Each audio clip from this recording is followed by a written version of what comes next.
여러분 안녕. 시험 끝나고 잘 쉬었나요? 중학교 마지막 시험이 끝나서 편히 노는 친구들도 있는 반면 예비 고1이라는 타이틀 때문에 마음 한켠에 부담과 불안감이 있는 친구들도 있을 거예요. 지난 시간에 선생님한테 하고 싶은 질문이나 하고 싶은 말을 조사해서 살펴봤는데 고등학교 과학에 대한 두려움이 있는 친구들이 꽤 있었습니다.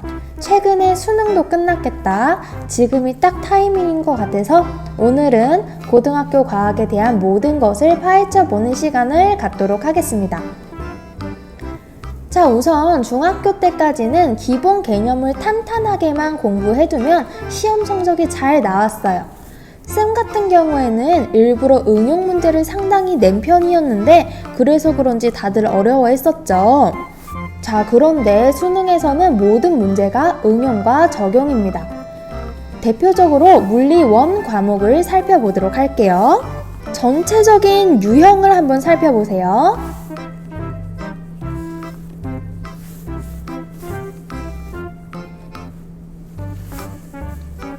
다행히도 모두 객관식으로 나오고 있네요. 참고로 수능에서 수학을 제외한 모든 과목은 객관식입니다.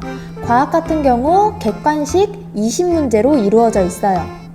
수학은 계산해서 내가 직접 숫자를 적어야 하는 서답형 문제가 포함되어 있습니다. 전체적으로 지금 살펴보면 일단 기역, 니은, 디귿에서 옳은 것을 찾아서 번호를 찍는 그런 문제들이 굉장히 많이 보여요. 그리고 직접 계산해서 1번과 5번 중에서 옳은 것을 찍는 그런 문제도 있네요. 내신 시험도 웬만하면 이런 유형으로 다 맞춰서 나옵니다. 다만 주관식이나 논술형 문제가 섞여 있을 수 있다는 점이 수능이랑 다른 점이겠죠.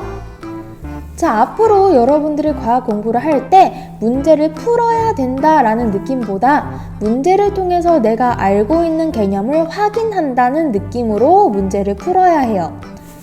단순히 여러분들이 문제를 풀면서 동그라미, X 이런 식으로 맞고 틀리고만 표시하고 넘어가면 안 되고 틀린 문장에서는 어떤 말이 틀린 건지 답지 보지 말고 해설을 달아야 합니다.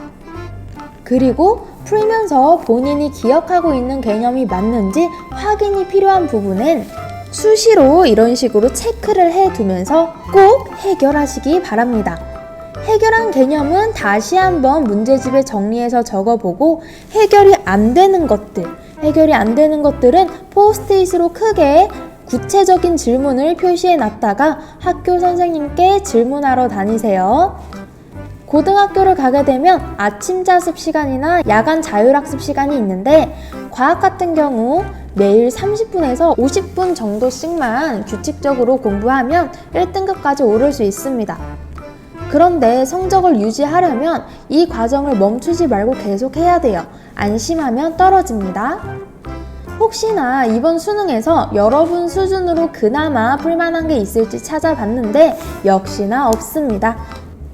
그럼 우리가 중학교 때 배운 내용 중에서 들어본 단어가 얼마나 나오는지 한번 살펴볼게요.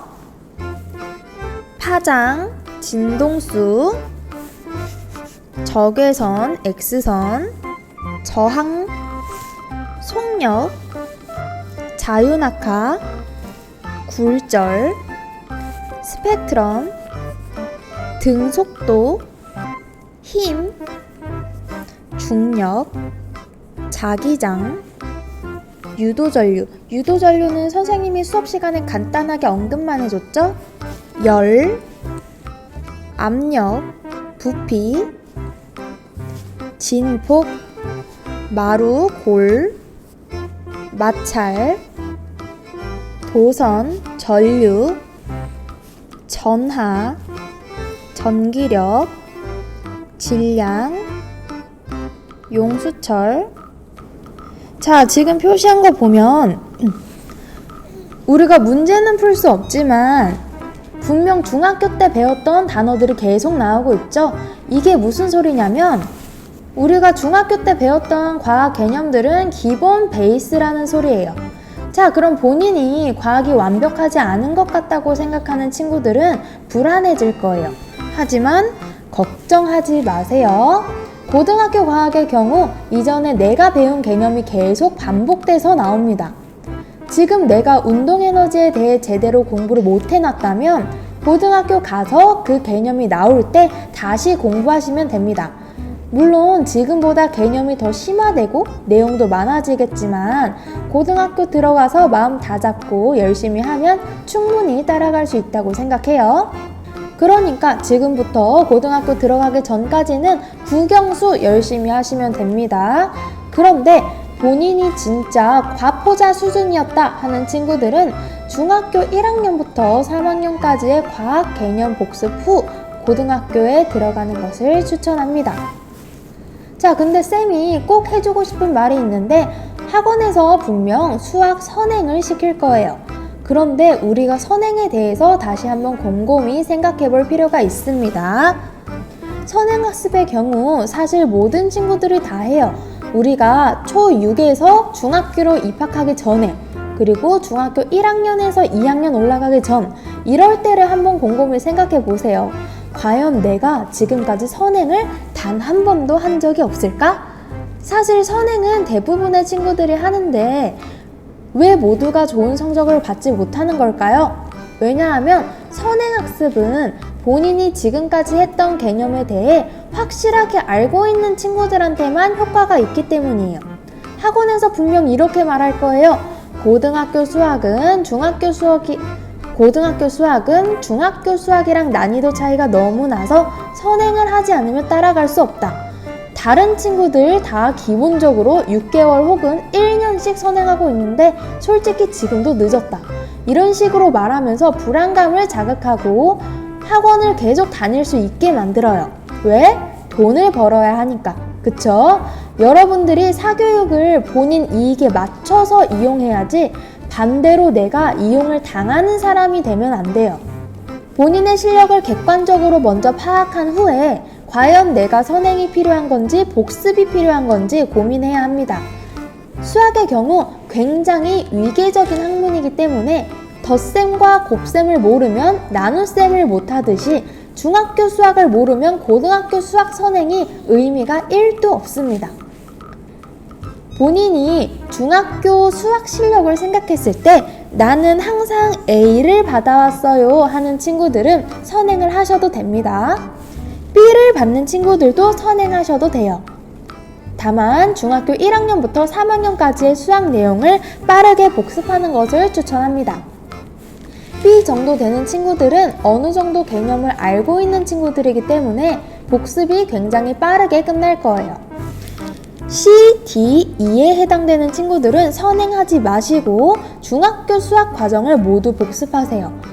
친구들 다 선행하고 있는데 혼자 복습하고 있으면 불안할 거예요. 그런데 슬프게도 선행이 의미가 없습니다. 고등학교 가서 더 잘해지고 싶잖아. 그쵸? 그럼 중학교 과정 열심히 복습 먼저 끝내세요. 문제집도 싹 다 다시 푸시길 바랍니다. 정 선행이 하고 싶으면 복습을 끝낸 후 선행을 진행하거나 복습하는 날과 선행하는 날을 정해서 병행하는 것을 추천합니다. 이 친구들은 A, B의 친구들보다 공부할 양이 많기 때문에 훨씬 힘들 거예요. 하지만 힘든 게 맞습니다. 고등학교 1학년 단추 잘 끼우고 싶다면 복습 꼭 하시길 바랍니다. 자, 쌤이 갑자기 딴 얘기로 새버렸는데 다시 과학 얘기로 돌아올게요. 일단 과학은 크게 물리, 화학, 생명과학, 지구과학 이렇게 4가지의 분야로 이루어져 있어요. 고등학교 1학년 때는 통합과학이라는 과목을 배우는데 중학교 때처럼 물, 화, 생, 지가 모두 합쳐져 있습니다. 고등학교 2학년 때는 원 과목을 배워요. 물리학 원, 화학 원, 생명과학 원, 지구과학 원. 이 4과목 중에 무엇을 배우느냐는 사실 학교마다 달라요. 물리학을 아예 안 배우는 학교도 있고 4과목을 다 가르치는 학교도 있습니다. 혹은 학생이 직접 배우고 싶은 과목을 선택하게 하는 학교도 있어요. 그런 건 해당 학교 홈페이지에 들어가서 교육 과정을 살펴보면 알 수 있습니다. 잘 모르겠으면 해당 학교에 아는 사람한테 물어보거나 학교에 직접 문의해보는 것을 추천합니다. 고등학교 3학년 때는 보통 2 과목을 배웁니다. 물리학 2, 화학 2, 생명과학 2, 지구과학 2. 사실 2 과목은 정말 심화 내용이기도 하고 고3 때도 계속 진도를 나가야 하는 단점이 있기 때문에 수능 준비에 다소 부담이 있어요. 2 과목을 선택하면 가산점을 주는 몇몇 대학교들이 있는데 그것을 위해 도전하기에는 위험 부담이 큽니다. 보통 서울대를 목표로 하거나 진짜 2 과목에 자신 있는 친구들이 수능 과목으로 선택을 해요. 2 과목도 마찬가지로 학교에 따라 학생에게 선택권이 주어질 수도 있고 주어지지 않을 수도 있습니다. 자, 그러면 수능 때 어떤 과목을 내가 선택을 해야 될까요? 수능 과목 선택 얘기가 나왔는데 이 시스템에 대해서 알려주도록 할게요. 일단 본인이 대학을 갈 때 이공계를 목표로 한다 하는 친구들은 과학탐구 과목을 응시해야 합니다. 과학탐구 과목에는 아까 말했던 1 과목 4개와 2 과목 4개 이렇게 총 8개의 선택지가 있어요. 이 중에서 본인이 가장 자신 있는 2 과목을 골라서 선택을 하게 됩니다. 각 과목마다 그 과목을 좋아하는 매니아층들이 꼭 있는데 그들을 이기면 1등급 받는 겁니다. 자, 물리의 경우에는 공식이 많다고들 하지만 다른 과목에 비하면 암기할 내용이 그렇게 많진 않아요. 하지만 개념을 일단 이해하는 것 자체가 어렵고 수학적 사고를 해야 돼서 거부감이 들 수도 있어요.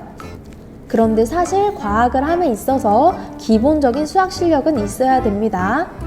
자, 그런데 본인이 암기보다는 이해 위주의 공부가 좋고 중학교 물리 파트 공부할 때 거부감이 크지 않았다면 잘 맞을 수도 있습니다. 쌤이 바로 그런 케이스였어요. 자, 화학은 빠른 계산과 두뇌 회전이 필요해요. 선생님은 암기보다 이해 위주로 공부하는 스타일이었는데 이상하게 학창시절에 화학이 그렇게 이해가 안 갔어요. 그래서 거부감이 커서 내신용으로만 공부하고 수능 과목으로는 선택하지 않았던 기억이 있네요. 생명과학은 상당한 암기가 요구되는 과목입니다. 쌤이 암기 위주 공부를 진짜 싫어하는데 생명과학 내신 공부도 너무 거부감이 들고 힘들었어요. 암기를 싫어하는 학생들은 절대 못합니다. 본인이 암기에 자신 있으면 하면 돼요. 암기 위주라서 그런지 진입 장벽이 상대적으로 낮은 편이에요. 많은 학생들이 선택하는 과목입니다. 지구과학은 물, 화, 생의 내용에서 지구나 우주와 관련된 내용을 모아서 배운다고 보시면 돼요. 지구과학도 암기가 바탕이라고들 하지만 쌤은 이해 60%에 암기 40% 정도의 비율로 공부했던 것 같아요. 그래서 그런가 암기할 내용이 그렇게 많다고 느껴지진 않았어요. 암기 위주로 공부하는 친구들도 생명과학보다는 더 할만하다고 느낄 겁니다. 그래서 진입 장벽이 가장 낮은 과목이에요. 그럼에도 불구하고 수능 등급 컷이 엄청 높게 나오는 것도 아닙니다. 천체 파트가 킬러 문제에 해당되는데 이 부분은 시공간적 이해가 부족한 친구들이 잘 못하더라고요. 본인이 지구과학에 자신 있다면 아주 효자 과목이 될 거예요. 과목 2가지를 선택할 때 보통 1 과목으로만 2가지를 선택해요. 배우는 내용의 궁합을 생각할 때 물 1, 지 1의 조합이나 화 1, 생 1 이런 조합을 추천합니다. 고3 올라가기 직전에 본인이 어떤 탐구 과목으로 시험을 볼지 결정이 끝나 있어야 돼요.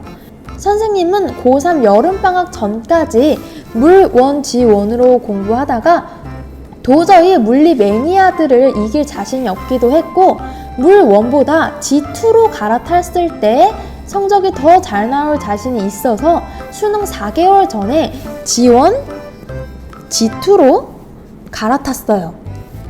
지구과학 공부를 굉장히 즐겨서 할 정도로 엄청난 지구과학 덕후였습니다. 그러니까 2 과목 선택이 가능했겠죠? 보통은 고3 중간에 위험하게 탐구 과목을 바꾸지 않아요. 그러나 이렇게 인생은 어떻게 흘러갈지 모르는 거죠? 일단 본인 고등학교 커리큘럼에 따라서 내신 공부 열심히 하다 보면 적어도 어떤 과목이 본인이랑 맞지 않는다는 느낌은 받을 수 있을 거예요. 그렇게 하나 둘 거르다 보면 어떤 탐구 과목을 선택해야 하는지 감이 오니까 걱정하지 마세요. 자, 수능은 원래 영어랑 한국사만 절대평가고 나머지는 상대평가였어요. 여러분들이 수능 볼 때쯤에는 절대평가 영역이 더 늘어날 수도 있습니다. 일단 절대평가가 무엇이냐면 현재 중학교 시스템처럼 몇 점부터 몇 점까지는 A, 몇 점부터 몇 점까지는 B, 이런 식으로 이미 나누어진 기준에 내가 도달하면 해당하는 절대적인 등급이 이렇게 부여되는 거예요. 그럼 시험이 어렵게 나오면 다 같이 성적이 낮아지는 거고 쉽게 나오면 다 같이 성적이 높아졌었죠? 반면에 상대평가는 다른 사람에 의해서 내 등급이 상대적으로 결정되는 시스템입니다. 이게 무슨 소리냐면 만약에 시험이 너무 어렵게 나와서 평균 점수가 30점이 나왔어요. 그런데 내가 1등인데 나는 60점이래. 그러면 내가 1등급이 되는 거예요. 반대로 시험이 너무 쉽게 나와서 남들 다 100점 맞고 내가 딱 2개 틀렸어. 나는 92점이 나왔어요. 그런데 성적표에 3등급이 찍히는 겁니다. 이렇게 상대평가는 다른 사람들의 성적이 어떻게 되느냐에 따라서 나의 등급도 달라져요. 대학을 갈 때 사실 이런 등급 말고 더 복잡한 것들이 있는데 고3 되면 다 알게 될 거예요.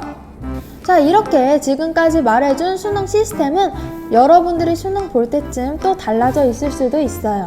일단 지금까지는 이렇다더라 정도로 알고 있으면 됩니다. 오늘 영상은 여기까지고 혹시 궁금한 거 있는 친구들은 수업 게시물에 비공개 댓글 달아주세요. 그럼 모두들 안녕!